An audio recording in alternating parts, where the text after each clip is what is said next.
¿Por qué, Sergio, crees que estamos en medio de esta incertidumbre que no recuerdo haberla, quizás para el 2000, pero no con tanto contenido, tantos elementos como hoy?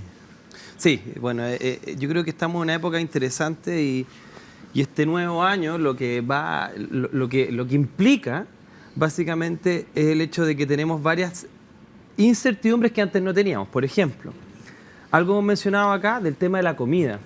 De hecho, grandes revistas internacionales hablan de que este año va a ser un tema asociado a la comida. ¿Por qué?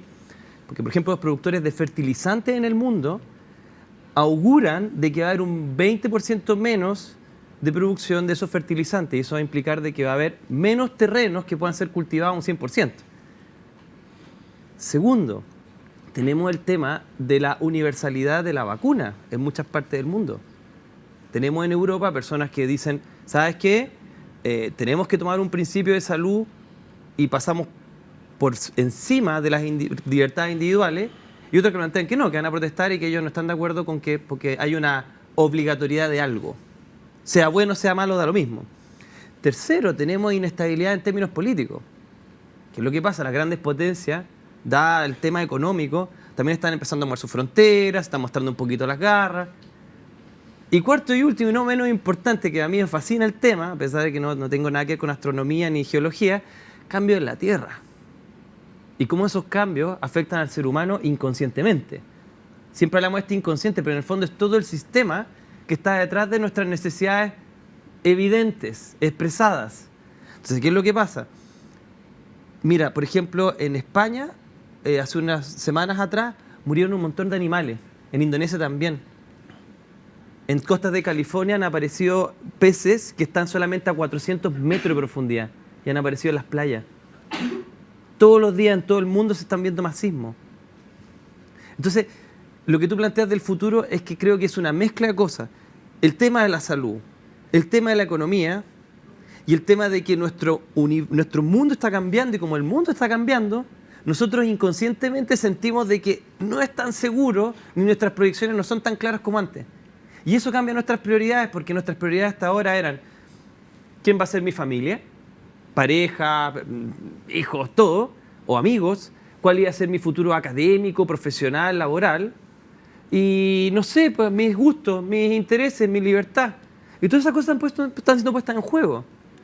Entonces, por eso yo planteo que lo que viene en adelante es un tiempo donde nosotros quizás vamos a tener que aterrizar un poquito, acercarnos más al hambre, al tema de la posibilidad de la muerte que hemos visto estos últimos 2 años, al tema de que quizás vamos a estar un poquito más escasos económica y en términos inclusive de la guatita, en términos quizás con abastecimiento menos fluido, cosas que no había tocado en esa generación. Y con eso te cedo la palabra, Mauro. No sé si te acuerdas tú de la era de bronce. Era una era al año 1200 a.C. Tú sabes, Julio, que la era de bronce tuvo un esplendor enorme de 4 culturas. Y esas 4 culturas en menos de 50 años colapsaron. Y se piensa que fue por una gran hambruna. Muchos historiadores, aunque no saben exactamente si fue por invasiones o fue por ese fenómeno, hablan de que es un misterio cómo algunas civilizaciones muy interconectadas económicamente a veces decaen en corto tiempo. Obviamente esperemos que no sea el caso de la nuestra. Mauricio. Yo lo que creo que siempre ha habido alguna razón por la cual estar un poco ansioso con respecto a predecir el futuro. Si tú observas la historia de la humanidad desde siempre, chamanes, brujos, en los tiempos presentes, tarotistas y otros, sacerdotes, visionarios, iluminados, y hay una cantidad de nombres increíble. Y es interesante, tal vez, no tenemos certeza, pero somos los únicos seres vivos que vivimos preocupados del futuro. Y tenemos mucha angustia y tenemos mucha ansiedad por saber qué es lo que es el futuro. Y ese no es un tema menor. Siempre nos estamos preguntando por el futuro. Y eso ha sido una cosa histórica desde siempre. Entonces hoy día son los chamanes actuales, son, comillas, los científicos, predicen el futuro. Entonces nosotros tenemos esa postura de querer saber qué es lo que va a pasar. Incertidumbres actuales, todas las que has mencionado y tal vez un poco más, que tienen que ver, desde mi punto de vista, todos con el calentamiento. El calentamiento, el clima está trayendo sequía en Chile. El problema de los alimentos en Chile producto de la sequía a los campesinos y otros, lácteos y otros, es un problema severo que vamos a enfrentar en el más corto plazo. El calentamiento social, el calentamiento de la economía. El calentamiento en general es un gran tema que está trayendo las actuales incertidumbres. ¿Y qué es lo que tenemos que hacer frente a la incertidumbre? Bueno, tener algún grado de confianza, saber que los tiempos permanentemente están cambiando, a veces más aceleradamente, a veces más lentamente.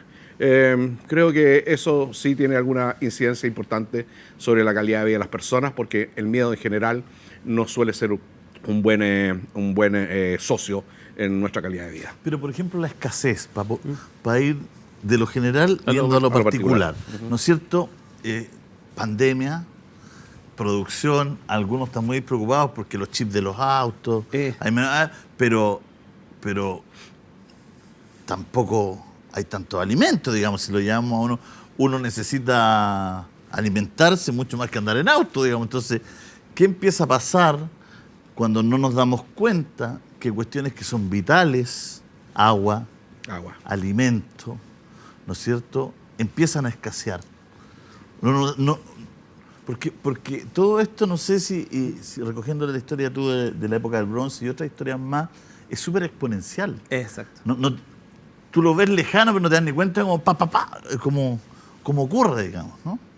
Justamente lo que tú planteas está muy relacionado con esas teorías de los colapsos generales. Porque, por ejemplo, en esa época, ¿qué es lo que pasó? La moneda de intercambio no era el petróleo, era el bronce, que está asociado al estaño y el cobre. Y tenían que intercambiar porque prácticamente todo funcionaba con eso. Para los egipcios, los micénicos, etc. Ahora, ¿qué es lo que sucedió? Cuando empezó a fallar la comida, piensa que funcionaban como castas mucho más complejas que nosotros, como organización social. Escribanos, granjeros, militares, todos muy especializados. Muy delimitados. Muy delimitados. Pero para tener un militar que usaba un carruaje que es equivalente a un tipo que ahora usa un F-16, tienes que mantenerlo y tiene que ser dedicación exclusiva. ¿Y qué pasa si hay hambre?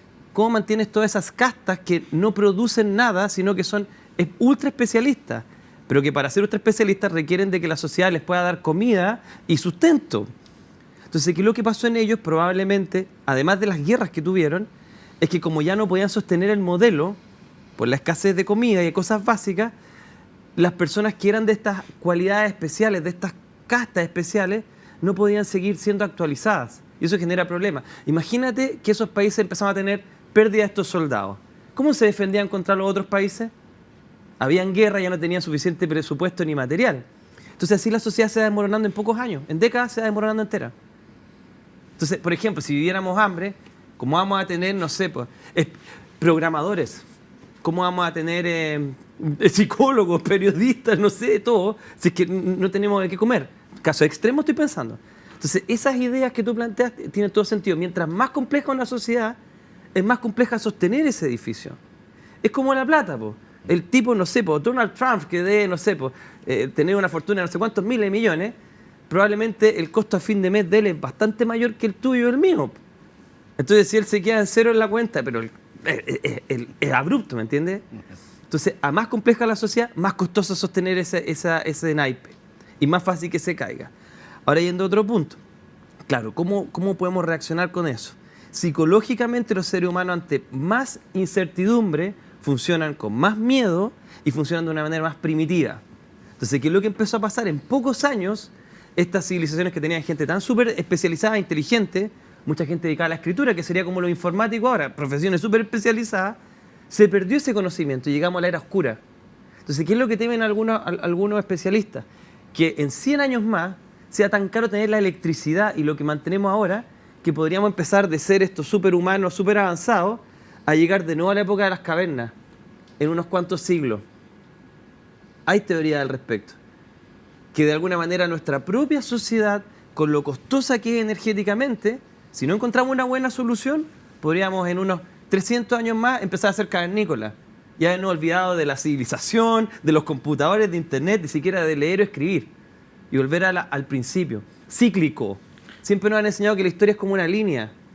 Y hay varias ideas para pensar de que de repente los humanos han llegado a una cúspide y se caen. Y llegan a ser igual de trogloditas que eran al principio. Claro, porque cuando te falta lo básico, cuando estás temiendo por lo elemental, claro.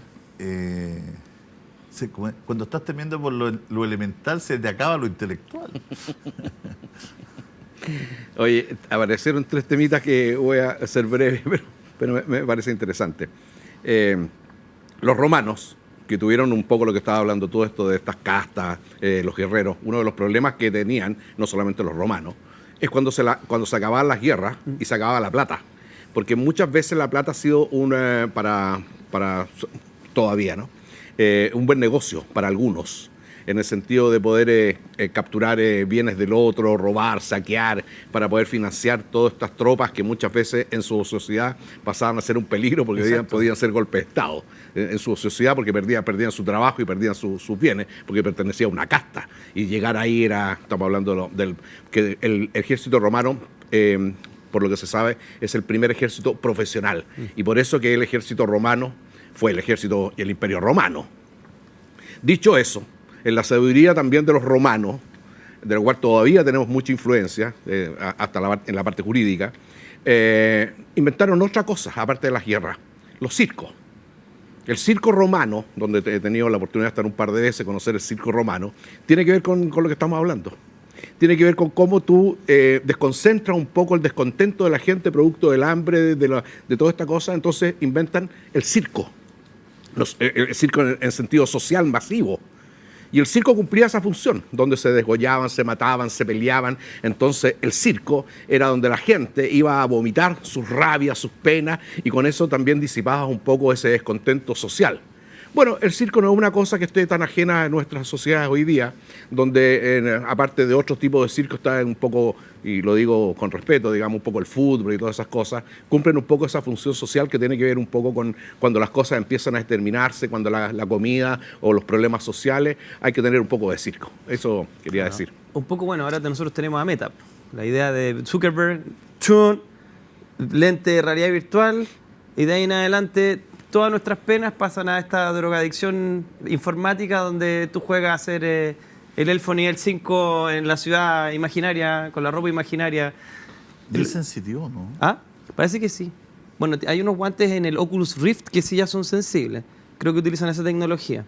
Es interesante, el Oculus, no se lo ubican, es un dispositivo de realidad virtual que ha tenido grandes avances durante los últimos 8 años, que ya viene con la segunda o tercera versión, y que puedes jugar muchas cosas, pero ya quieres... Hay algunos que se usan en la medicina. ¿Eh? Sí, sí. No Y también sé, en manejo de fobias. Claro. Una vez traté de trabajar con uno de esos, todavía no estaba tan avanzado, que eran unos tipos de Barcelona que te vendían una suscripción y unos lentes, pero también se está pensando en muchas áreas.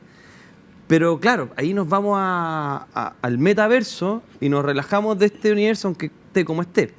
Igual quería poner un punto de contraparte con lo que mencionaste, cariñosamente, respecto a lo que hablaste del calentamiento. Y aquí nos vamos a meter un tema que espero que si llega esto a YouTube no nos cancelen, porque esto es tan relevante. Mira, siempre hablamos del calentamiento global, pero lo he mencionado aquí, lo vuelvo a mencionar, hay varias, al menos 3 ideas por las que quizás nosotros en vez del calentamiento global podríamos estar cerca de la congelación global. Literalmente hay 3 fenómenos que no se consideran cuando Al Gore, ¿te acuerdas Al Gore, este presidente, dijo, sí, el primer ministro, ¿cómo se llama? Candidato, digamos, que dijo que los polos se iban a derretir el 2015. Estamos al día de hoy y no están derretidos. Interesante, y qué bueno que nosotros cambiemos hacia la ecología, hacia un mundo sustentable. Pero habiendo dicho esto, que es tan bonito y políticamente correcto y moralmente correcto, viene el tema que hay 3 fenómenos que de aquí al 2030 van a ocurrir.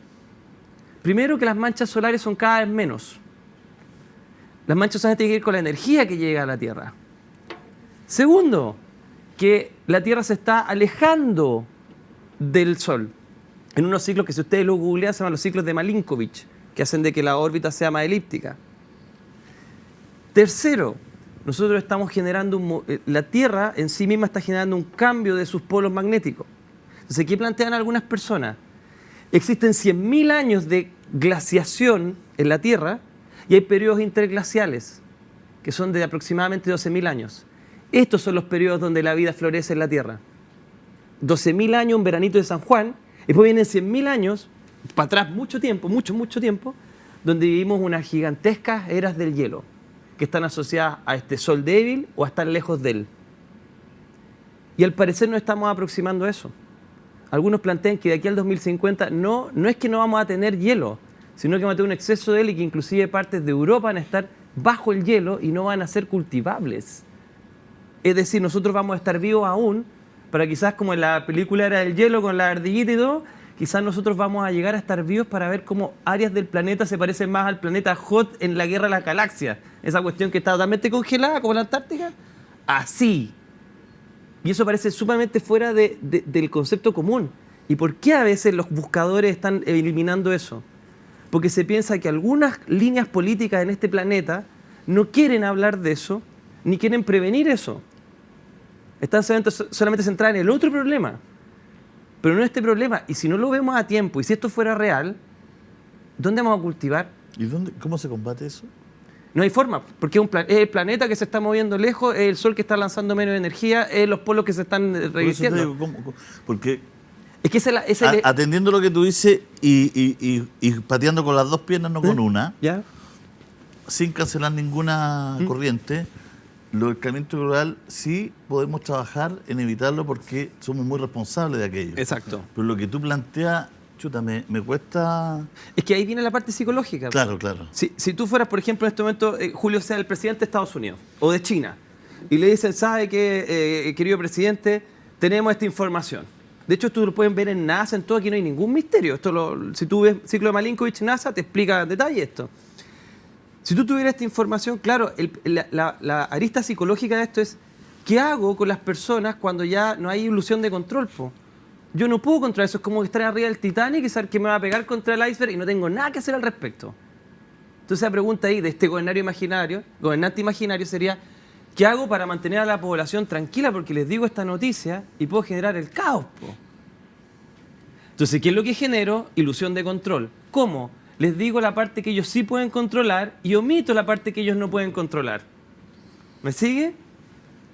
Sé que viene un cambio en el planeta, pero sé que una parte de ese cambio lo pueden controlar y otro no. Entonces hablo solamente de la parte que sí pueden controlar.